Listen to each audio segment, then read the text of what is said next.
Alright guys, what is going on? I figure I'm gonna start off this vlog with a little bit of a glory shot of the build here. If you guys are maybe long-time watchers of the channel, you'd notice something different in here. And I'm gonna tell you what's different. So actually, I recently did a vlog about overclocking the 4790K. It wasn't working out too well for me. Let me go ahead and open up a file here. It wasn't working out too well. I was able to get about 4.5, 4.6 at moderately low voltages for lower temperatures. Well, it wasn't working out, so I decided to do something. So I went over to Best Buy, and I went ahead and got, so I got two things actually. So the first thing I got was I got some Thermaltake TG7. This is diamond powder thermal compound or thermal paste. So I kind of figured, you know what, maybe the thermal paste is the issue. So I usually have Arctic Silver 5 in the build. So I thought maybe the thermal paste is the issue. I'm gonna get diamond powder because it's got a higher conductivity. It's a lot better for water cooling. I've heard a lot of good reviews about IC diamond.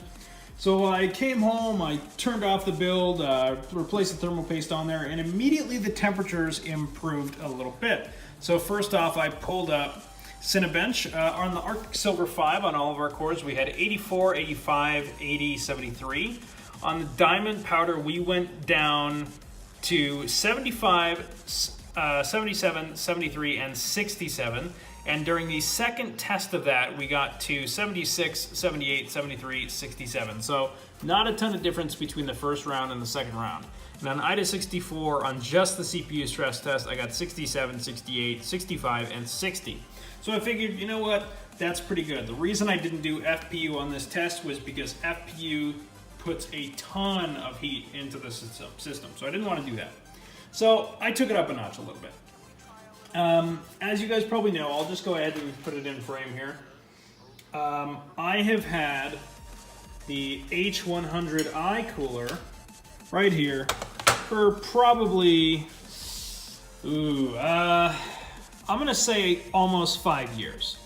And it's done pretty well. The pump is still going. The pump still works just fine. Although, and I could still feel the tubes and feel the liquid pumping through it.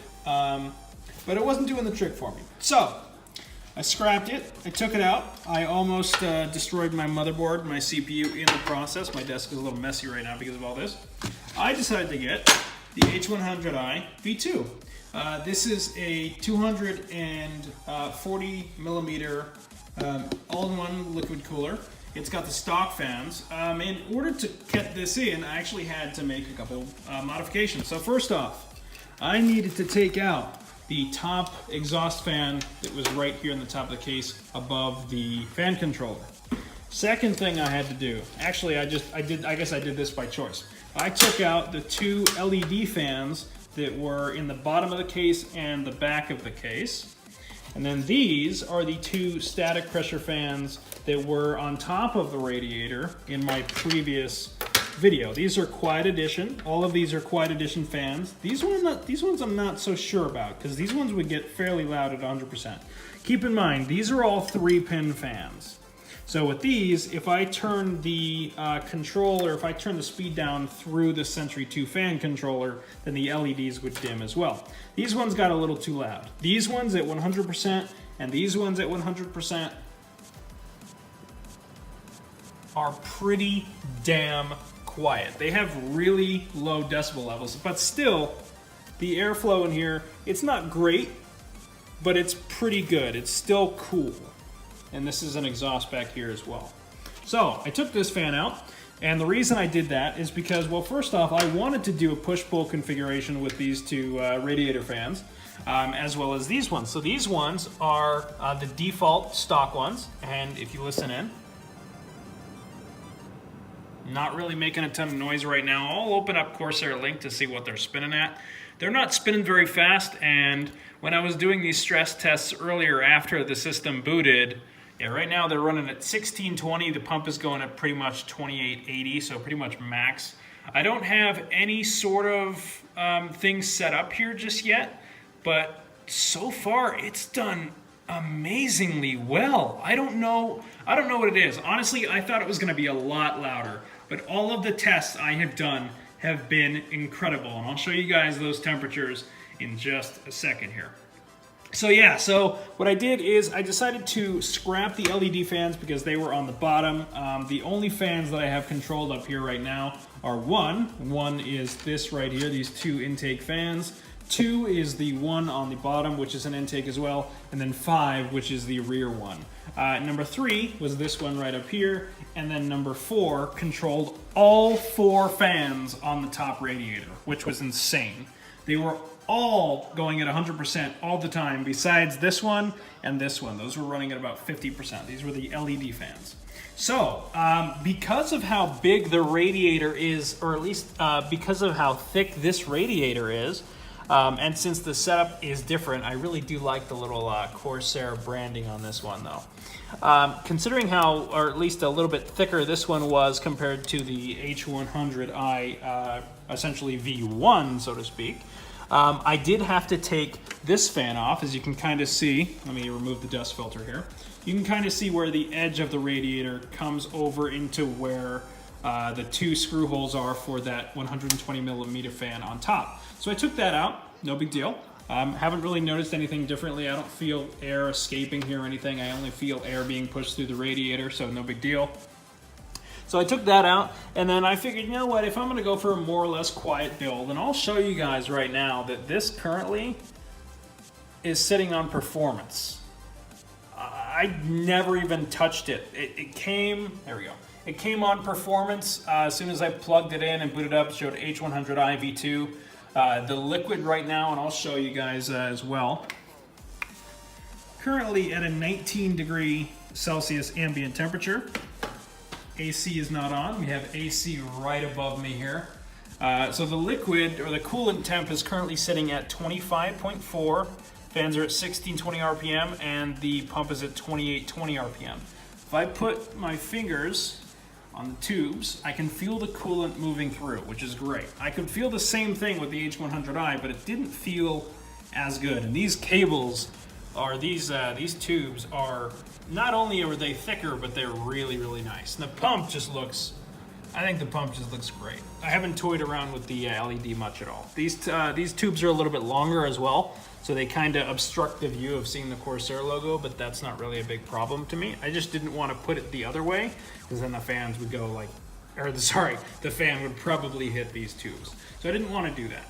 But again, I didn't touch this at all. So as soon as I got in the system, or in Windows, I just decided to go. I just wanted to benchmark and see what we could do. And again, this was with the TG7 Diamond Powder Thermal Paste. This was $8 at Best Buy, and I thought, you know what? I'll get the thermal paste. I'll throw it on. If it makes a difference, it makes a difference. Awesome. If it doesn't make a good difference, or if it doesn't make a difference that I want, I'll put the cooler on. Because originally I had the cooler still in the packaging, and I thought I could just return it to Best Buy. But I'm glad I didn't do that, because the H100i was probably dying out and crapping on me. So that's probably why. So it's an improved pump, it's improved thermals. Again, this is the sound right here. Now, as far as I'm aware, these 2 fans up here can go up to 2000 RPM, which is 400 RPM faster than what they're currently sitting at. I don't know how much of a difference that would make. I haven't actually heard that yet. But all of these other fans are running at 100%. I'll put my phone right in the middle of 3 of them. Right here, and right here, and then right here. This is an exhaust. It's pushing not as much air as these ones did out the back, but I'm not worried about that. So that feels great. Up at the top, you can feel the cool air coming through the radiator.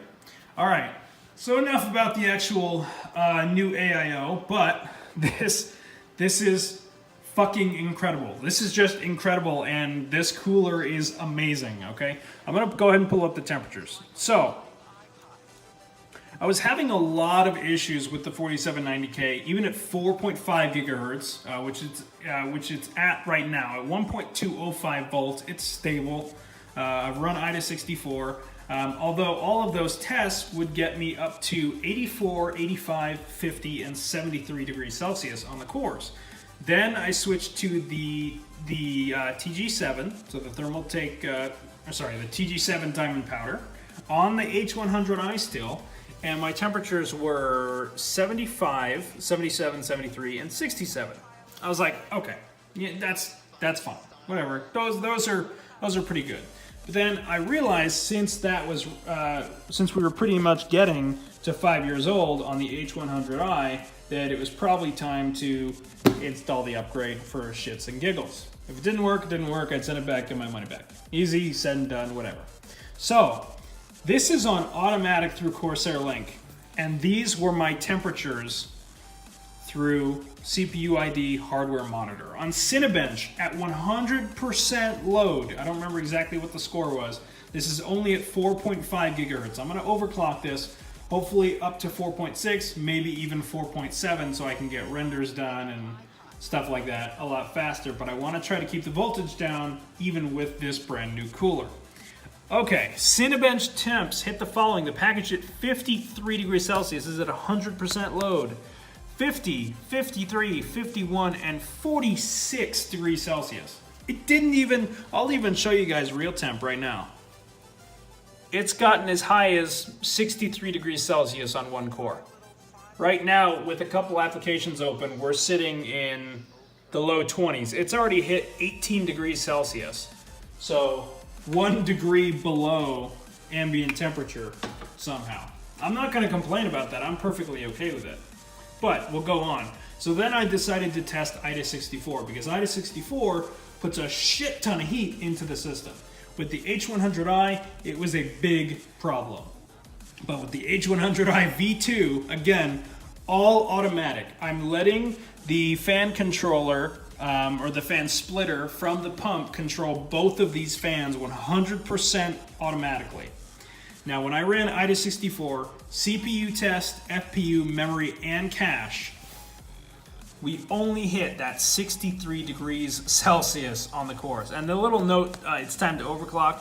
I'm part of a couple Facebook groups. I just shared that on the page and I talked to some cool people who were also having some temperature issues, gave them a little advice on thermal compound, AIOs, stuff like that. But 63, 60, 63, 63, 63, sorry, I already said that twice, and then 60 degrees Celsius. That's a major change. We're talking from the Thermaltake TG7 and the H100i at 75, 77, 73, and 67, down 15 degrees, 14 degrees, 10 degrees, and 7 degrees Celsius on all the cores. Even on idle temperatures, I was only idling maybe at, I think the lowest core probably hit 20C. I've never hit 18C on idle before. And we're at 7.2% usage. Again, AC is not on. The ambient temp is still, oh look, it's even, yeah, it's still 19 degrees. There's no change in ambient temperature whatsoever right now. I will run Cinebench right now, but I just figured I'd make this video as a little bit of an update, but this cooler is absolutely incredible. Absolutely incredible. Now, I know a lot of people have, oh, I've had some issues with it, and Corsair's had a lot of problems with it. Yeah, but mine works. That's the thing, is that certain products will fail. It's just like a custom water cooling loop. It will fail at one point. It's possible it's going to fail. Of course, with your own custom water loop, it could fail, and that could be it. There's not really a ton of maintenance with that. With this, you can set it and kind of leave it. I always pay attention to my temperatures just because I'm paranoid like that, but All right, we have Cinebench up right now. The highest score I've been able to hit so far is 848. I will go ahead and run it right now. And actually here too, I'll also open up the hardware monitor so we can take a look. Just got the newest version as well. Okay, so here we are. These are the temperatures on the cores and the package. Yeah, package. All right, let me go ahead and focus up. I said, there we go. All right, I'm gonna go ahead and hit run. We are running Cinebench. I have real temp open to monitor. Again, hopefully when we overclock to 4.6 or 4.7, this is going to be absolutely insane. Hopefully. Okay, now look, real temp only showing us in the 50s right now at 100% load. Package is at 53, it's only hit 55, 51, 55, 52, 52 and 48 on all the cores. Hasn't gone anywhere else. I will put these side by side. We're still at 100% usage. And even if I looked at Corsair Link right now, the fans haven't even gone anywhere. They're still at 1620. I don't know if this is the performance edition. I don't even want to know what the other quiet mode is like. Okay, so Cinebench just finished. Again, look at that. Look how quickly we dropped it back down into the 20s. And we got a score of 836. So that's not awful. It's been better, but again, hopefully when we overclock it, it's going to be a lot better. So again, I just wanted to make this quick, very quick video as a little bit of an update to the whole cooling and overclocking situation.